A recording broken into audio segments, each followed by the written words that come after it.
What up, man? It's your boy Canton Jones. You're listening to Trackstarz Live, because we Trackstarz. We keep on track with Jesus Christ all day, every day. All right, man. This is Shantana and Jeremiah in the field with the Trackstarz. We got Gemstones on the line. How you doing, sir? I'm good. Y'all, we appreciate you sitting down with us. Yeah. Oh, no doubt, man. I appreciate you guys having me. Yes. Hey, Gemstones, what up, man? This is DJ Jeremiah. You know what I mean? I guess the first question we want to ask you, man, is how did you get started rapping, period? Well, I started rapping. I got started rapping because my uncles, when I was a kid, you know, maybe around,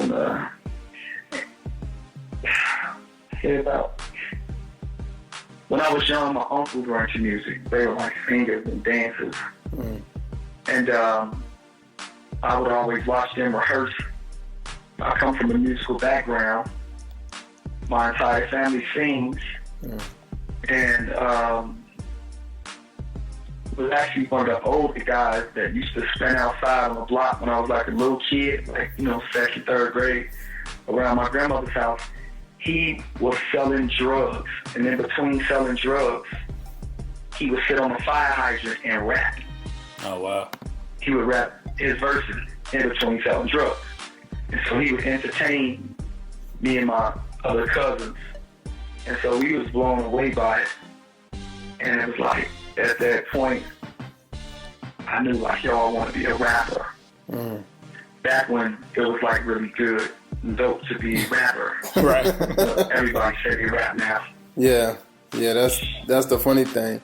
So okay, so now you saw the inspiration there, and you was like, okay, I want to be a rapper. So then, like, how did you end up meeting, like, the whole first and 15 fam, like Lupe and Chili Baby? Oh, that's like 20 years later. Oh, wow. Okay. So did you had a deal before then? 20. Huh? I said, did you have like a deal before you signed with them? No, I didn't have a deal before I signed with First and 15. Okay. I didn't have a deal at all. I actually was right before First and 15. I was trying to sign with Overbrook Entertainment. Oh, wow. Which was Will Smith. Yeah, it was his company. I had hung out with those guys on the set of Ali. Oh, wow. And yeah, and so this guy named Charlie Mack, which was Will Smith's manager, he was like really digging. He was digging what I was doing really heavy. He told me to stick around. Then he flew the producers in, and then the producers on the final day when they were wrapping up, the producer was like, "Yo, this kid named Omar." He was like, he felt as though I didn't have what it took to be a star. Oh, wow. So that failed. Yeah, so that fell through, and it was like, oh, wow. So Charlie Mack was like, let me know who you want to sign to, that I can get you with any company. But my heart was broke. I was young, fresh out of high school. And I never, I called him a couple times after that. And he was like, yo, get in the studio, make 3 songs, and I'll get you with any label you want to go to. That's my word. Wow. I ended up running into,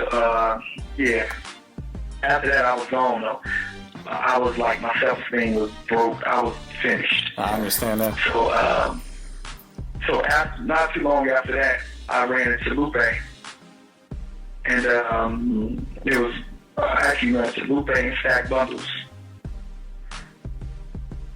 And then after that, we pretty much linked. We met in the studio.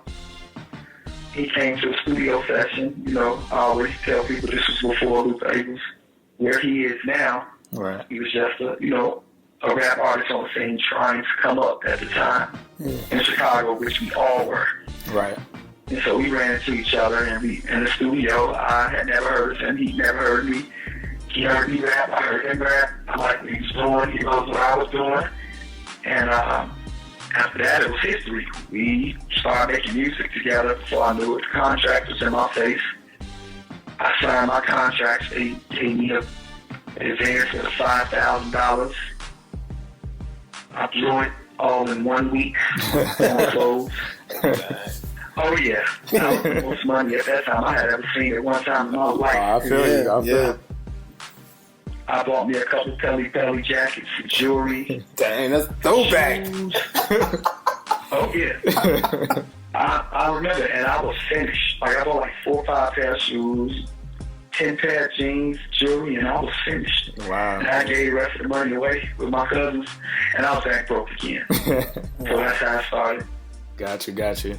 Yo, man, I actually remember I went to a Lupe concert back in the day. I remember seeing you live, man.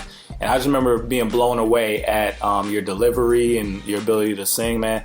So I just wanted to ask you, what was that season in your life like, being with Lupe, seeing his rise up the charts, and being that secret weapon he kept, tucked, because when I saw you, I was like, dude, this dude is amazing. Yeah. You know what I mean? So how was that time like? It was a gift and a curse. Okay. At the time, we was all new to it. It was Lupe's first time out on the road. It was my first time. It was depending on which one you saw something. If it was food and liquor, that was all of our first times out on the road. And it was dope because I was living my dreams. It was something I always wanted to do. But when I got there, I wasn't satisfied. I'm like, it got to be more to it than this. Yeah. Well, no, it's got to be more. Like, don't tell me I waited these many years to get in the industry, and this is all it is. This is pretty weak. I mean, the most part I enjoyed was being on stage when I had my set, and to perform the reaction from the crowd. Mm-hmm. But then after that, it was like I was pretty much empty on the road, like being on tour bus. It was like a lot of, egos. A lot of cats was on that tour bus ego tripping. Right. We were family, but, it was a new experience for all of us, and it was a lot of egos going around. So I really didn't dig that because I didn't come from that. So that was new to me. So that had me uptight a lot, We had good times and we had our bad times, a lot of arguing, a lot of fighting. But it was a dope experience. It was a dope experience, but it was something that I was empty. And I got to express it when I got up on that stage. I would vent. I would go so hard because I was really releasing myself. A lot of aggression that was being held inside of me. I would get to bed and let it out. I hadn't been home for months. I was homesick. But it was dope. It was dope. But like I said, it was a gift and a curse. Yeah, I think like maybe a couple months ago, I was on YouTube and I saw the Diary of Lupe, and you was on tour and y'all was like in somewhere and everything. And I know you at the time, you was like really rapping hood and stuff like that. And I think the thing I wanted to ask you was like, was that you? And if it wasn't you, did Lupe know that and still wanted you to go out, or was that just a collective decision to go that route? Yeah, it wasn't me. It wasn't me at all, but I grew up. Everything I was rapping about, I grew up around it. You know how the story goes. Yeah. Cats who do it, 100% of these rappers ain't killing nothing. If they were, they would be in jail. They would be murderers. Yeah. Nobody. I mean, they're not really out here selling kilos of dope right under the CIA's nose. I mean, you have 100 years in jail. You're not a murderer. You're an entertainer. Right. So it's all entertaining. But it happened so fast for me. Because like I said, I started off as a child wanting to rap, looking at the older drug dealers rap. And I said it was something I wanted to do. And, before I really pursued rap, heavy, I was making verses for the guys in the neighborhood. I mean, I didn't really think I was going to make it for real. Right. So my verses was about guns and, I sell pretty dope, this, just to make all the dope boys go, oh, yeah. Crazy. This is Shorty first. I almost got Shorty. I mean, all the gangsters, I wasn't doing that. I was 6, 7, 8, 9 years old. Yeah, you could just spit and they knew it. but I could spit, and they like, this dude is crazy. Right. Yo, man, we gotta put some money behind you, shorty. But then overnight, but you know, that was just rap. But who I was as a person, you know, I grew up with morals. You know, I had a grandmother that cared. I got whoopings. She couldn't curse around my mother, you know. Rap was something else. I didn't think that would happen, so I just kept rapping because back in the day, rap was about gangster rap back then. Yeah. Tupac had it. The West Coast had it. Everybody was gangster rapping. The conscious rap wasn't popping. Right. Nobody really listened to that for real, for real. I mean, you heard about it, but that gangster rap was where it was at back in the day. I believe everybody who grew up in that era started off rapping gangster. Mm-hmm. It was about cursing in your raps and talking about the weed you smoke, Spice One and Bone Thugs and Harmony, Dr. Dre, Ice Cube. These are people. These are raps. Ice-T. I can name many. Biggie Smalls. Like that's who we were influenced by. Right. So that's what we were rapping about. But we was like, yo, I had to be in the house before the lights came on. Yeah. You feel what I'm saying? Yeah, that's real. So, but this is where it got tricky. Let me tell you where it got tricky. Bad Boy had a big influence on me. Mm. And Bad Boy, Black Rob, they was all talking, Black Rob joined the mob. They was all like, Mace talking about shooting guns. That's what it was about, right? Cameron, Killer Cam, that's what everybody was talking about. Right. So this is where it got tricky. Inside, I knew that's not who I was. It was just for the guys on the block. I'm not thinking I would ever blow up from this. Then I so happened to get a record deal. Right. And when I got the record deal, I continued to rap about this stuff, but not thinking it's about to go where it went, you know. Right. Nobody was famous when I went for First and 15. So I'm still rapping about what I do, living my regular life though, respecting women, respecting my mother, you know, the whole nine, drinking, you know, smoking, trying to do things, but I was a good kid. Wow. Now, it just happened overnight. And I was like, whoa, but this is the image that I put out to the world. Now you got to keep it now up. Everything, all these verses is on these mixtapes, and now it's happening overnight. It wasn't like a job where it's like be here Monday morning and you get time to take your drop from smoking weed and you clean. You can't clean it up because you don't know. It just happened. And once you put it out there, it's out there. Jim and I know you. Spit that verse, kid. I'm battle rap was heavy then. It was about having a hot 16. So it happened, right? Now,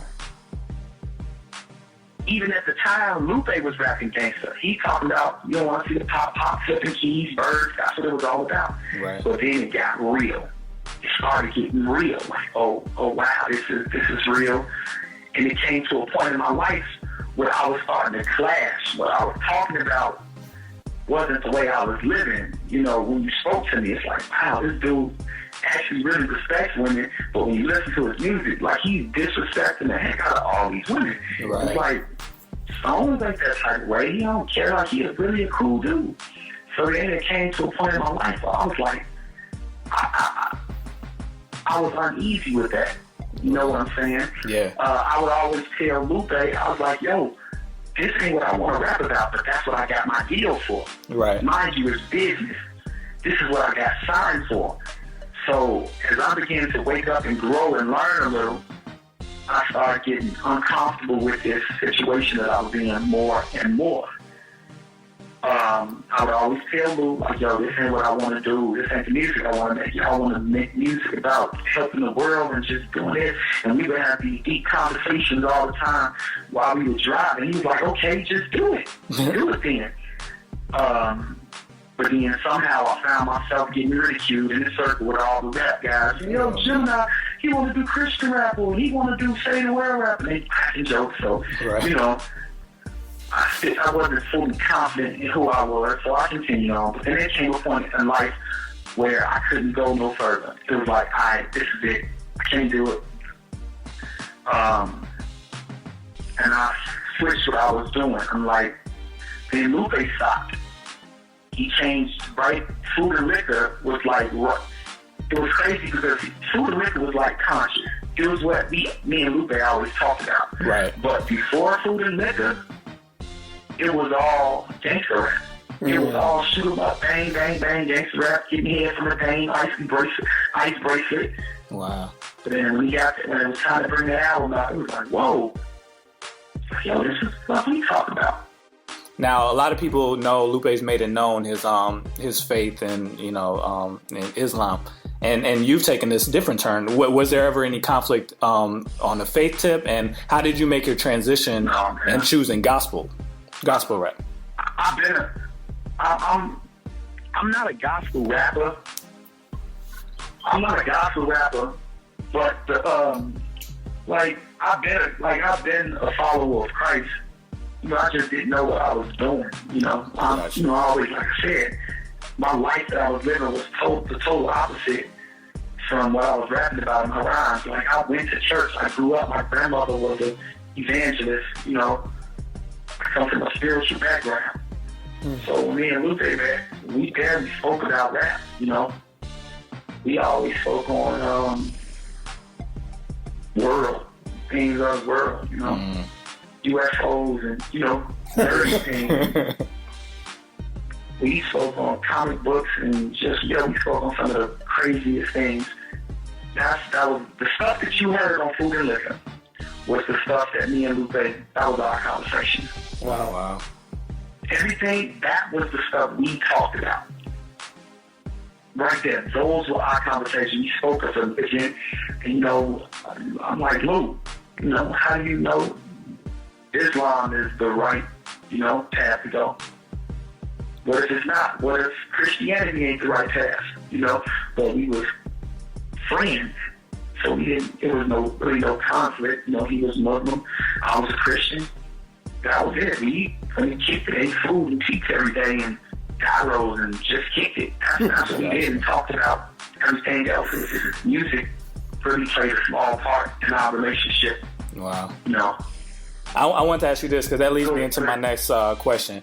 Because we know a lot of artists that are probably in the situation you were in that you're describing, that they wanna make it, they wanna rap about what's hot out in the world, but they have a heart for God and they get tempted. Now, what's your advice for an artist coming up right now that's walking that line between I live a good life in private, but then I want to act a different way on records? Man, you can't stop the sun from shining, bro. You just got my advice is to be yourself. And like I said, you can't stop the sun from shining. It's gonna come out. You gonna get exposed. Wow. It don't work. You can't. You will be exposed. You can't. You gotta do one or the other. And it's easier to just be yourself. But society has made it where everyone's afraid to be themselves. And then I want to be you. And you want to be me, so you don't know who you are because you're so busy being me. And I don't really know who I am because I'm so busy trying to be you. And if I want to know how to be me, all I got to do is ask you. Because you trying to be me, so you know me better than me. Society pushes that on us. They pushes that on us. Like, yo, everybody wear Air Jordan, this our shoe. Everybody get flat screen TVs. That's a hot thing to have. Like, what if I'm like the tube TV? They just automatically make you get the new, the hot. What if I like a skinny girl, but the new thing is a big booty girl? It's like, they push it on you. So, and then you feel like you're lame if you want to be yourself because everybody's talking about you because you're not doing what they're doing. And your self-esteem is already low from where you come from because you come from nothing.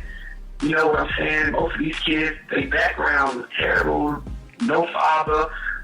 The mother is talking about them, snatching their self-esteem because they look just like their father and tell them you'll never be nothing, so you believe it, so you take to the streets. And you want the streets to accept you, so you're doing what the streets do. So you don't really want the streets to know that you're a nerd in the inside, if you really like fixing computers, and you really want to graduate from college, and so you got to play the role of, man, F school, I don't want to go to school. Man, I don't want to finish my homework, but you're really the smartest person in the classroom. You really hate dreads, but since everybody's wearing dreads, you want to fit in. So now you're locking your hair up, but you don't even know what dreads come from, what it stands for. You know nothing about it. You're just doing what the world is doing. You have an iPhone because it's an iPhone. You really like Motorola's. You really like Blackberry, but you want an iPhone. You really like Chuck Taylor's, but since Air Max is out of how to shoes, the Air Jordans, you go on with that. And a lot of kids deal with that. A lot of teenagers are dealing with that. And it's easier said than done. You know what I'm saying? I can tell them what to do, but it's more effective if you show them. And you can see that because you see what the rap stars are showing these kids, and everybody is doing it. But if majority of these rap artists would show them another way and let them see that it's effective and it's working, then these kids would totally switch their thing up. If I'm telling him I'm a D-boy and I just made $30,000 and you see me on Instagram with $30,000 in my hand, but your father telling you, listen, son, go to school, get an education, and you looking at your father like, Dad, you're a loser. You went to school, got an education, and you working at the grocery store, barely making ends meet. And you telling me not to do what that guy's doing, and he got $30,000, he got all the girls. These kids want results, bro. So they gonna go with where the money is at. Wow. The maturity. So like, we get that, man, because we're around that all the time. Just, you know what I mean, doing with the kids and dealing with kids, and you see that situation, man. But like, what was I know at the time too that you were like you lost weight and everything like that, and also like how was that transition when you just decided I'm gonna be me and that's it, and then you started doing what you're doing, going in towards the whole Elephant in the Room project? Yeah, man, bro, I take no credit for that. I give all that credit to God. When I went on, lost all that weight when I first got into doing it. Because now that I look back, it takes a strong mind and discipline to do what I did. Because there's people been overweight for years and can't lose a pound. Yeah. And I was 320 pounds and went all the way down to like 190 or 200 or something like that. I lost it all. I went from like size 44, 46s down to like 34s. Wow. And I don't know how, the best way I can describe that was God. I don't know about no work. At the time, I didn't know about workout plans and doing all that crazy. I didn't know nothing about that. But it was like God. It was like God had his hand on my life and he had a plan for me. And why I say that is because everything started falling in place at the right time. It was like my message changed up in my rap, which had nothing to do with me. It wasn't like I'm going to lose weight, I'm going to change my message. I didn't plan none of that. It just happened to start falling in place all at once. Then I never planned to bring out a CD. I never thought in a million years I'd bring a CD out like Elephant in the Room or On the Road to Glory. My plan was to bring out the CD, honestly, shoot 'em up, bang, bang, kick in the door like some Biggie type. Because Biggie was like my favorite artist. That's the kind of music I wanted to make. But then as I started growing and maturing and just life teaching me certain things, my mental began to change and I started seeing things from a different view. And I didn't want to kick the door in no more. I wanted to help build. I was tired of being fat. I want to lose this weight. I was tired of doing it just played out. It played out. So I owe that all to God. And before you know it, this is where it's at. But a lot of people say they listen to my old music. And you can hear that I always was speaking about that. You can see through all the darkness I was speaking about. You could see the cracks of light peeking through. Wow. On my first CD, I got a record called Heaven's Doors. But just a song before it, or 2 songs before, talking to God, I got a song called Bust Down, when I'm talking about having sex with 50,000 women. Then I did the Biggie kick in the door joint, when I'm talking about robbing and shit, like it was crazy. Then I got R.I.P. songs, so it was like, it was a battle within myself. Yeah. The whole thing with the Trayvon Martin case brought up a lot of questions about, Trayvon was one kid, but Chicago, there's deaths every year. There's hundreds of deaths that are not being talked about, not being addressed. How you seen that situation? How do you think the kingdom could help in that? I think I first want to say, doubling back on what I said earlier, these kids got to learn how to be themselves. Yeah. They got to learn, and that's big. Like that's a big part. They first have to identify with who they really are. Yeah. The first step to recovering is to admit. If you're an alcoholic, you got to admit, like, I'm an alcoholic. That's the first step to recovering. But if you drinking like crazy and you still saying I'm not, you can't. How you gonna resolve that? You won't even admit that you have a problem. So, self-love is what these kids are lacking. Wow. We are lacking love. No one loves anymore. Lust is the new love.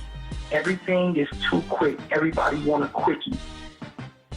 So when the love is gone and then you don't love yourself, if I don't love me, do you know what I think about you? Yeah.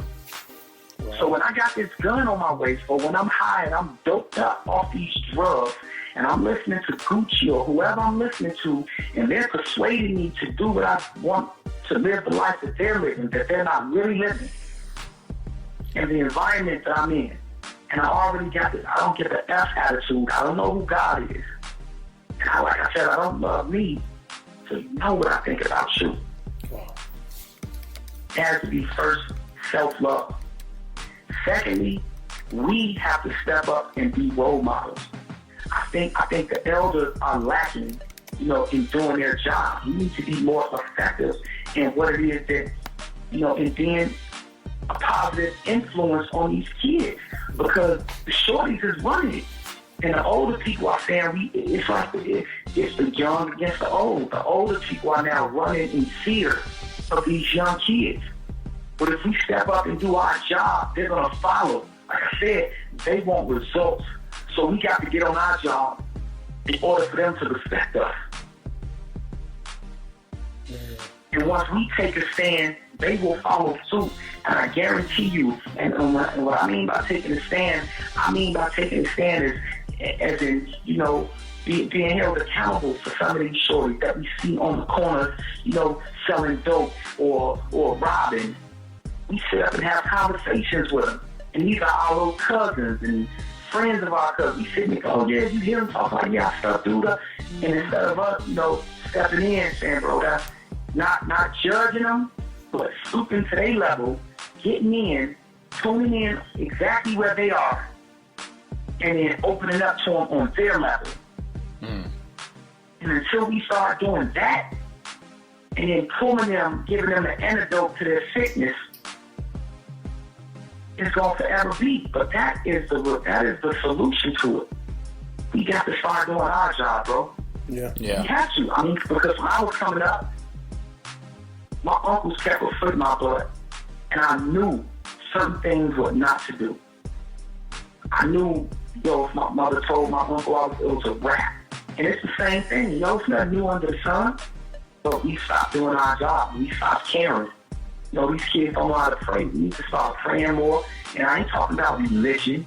I'm talking about praying. Letting these shorties know there's something out there bigger than you. Prayer.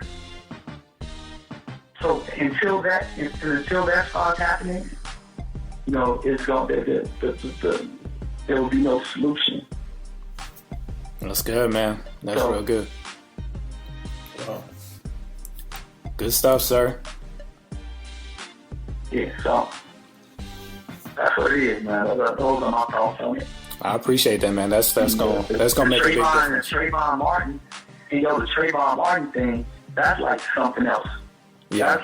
That's like so deeply rooted on some other stuff that's been written in the plan for years, and it's been going on forever. Yeah. You know what I'm saying? Yeah.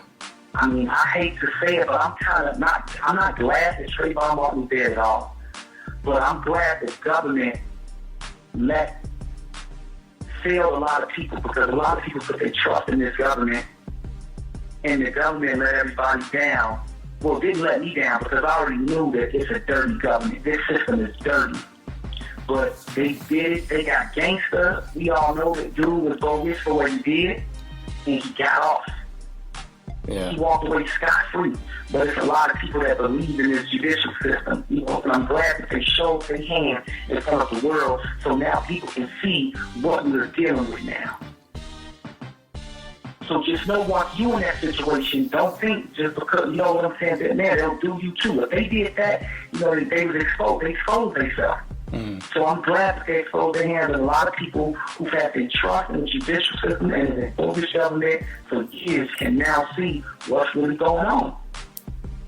Man, man, this is good, man. I appreciate all this. And we don't want to keep you too long. I just wanted to ask you, man, asking you about your next project, and also wanted to know, like, do you know any other artists in the Christian industry? Are you looking to work with anybody? What's your opinion of the whole movement? Okay, I'm looking to work with a few of them. I want to work with The Truth. I want to work with Christian Grey. Yeah. I want to work with Lupe. Yeah. I want to work with Eshawn Burgundy. Yeah, dope. So those are some of the guys I'm looking forward to working with. That's you know, list. as time goes on. I just started my company, Gemstones for Life. So you guys are going to start seeing a lot of that everywhere. That's my logo, Gemstones for Life. Okay. I'm getting the logo gear now. So Gemstones for Life is, you know, it's a lifestyle brand. Everything is going to come from that. All my music will be through Gemstones for Life. Everything that I'm doing now, it'll be Gemstones for Life. The artist that I'm getting ready to produce, Gemstones for Life. So I got some big things, you know, popping, sky willing. Awesome. You know, Elephant in the Room. I'm getting ready to release Elephant in the Room Part 2. It's called After. Project is called After. Elephant in the Room Part 2. I'm getting ready to release that next month. Around this time, that'll be released. Okay. And I'm working on my album as we speak, Blind Elephant. So, and expect a lot of freestyles that are getting ready to just drop just out of the blue. Wow. That got nothing to do with Elephant in the Room or Blind Elephant. Just to, you know, stay relevant and to keep other artists on their toes to not get comfortable in what it is they're doing.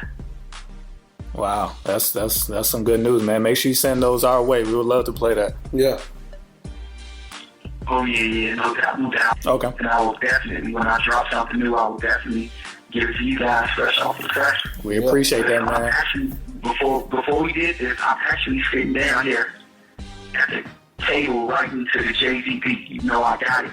Oh wow. This beat is destroyed, man. This beat is done.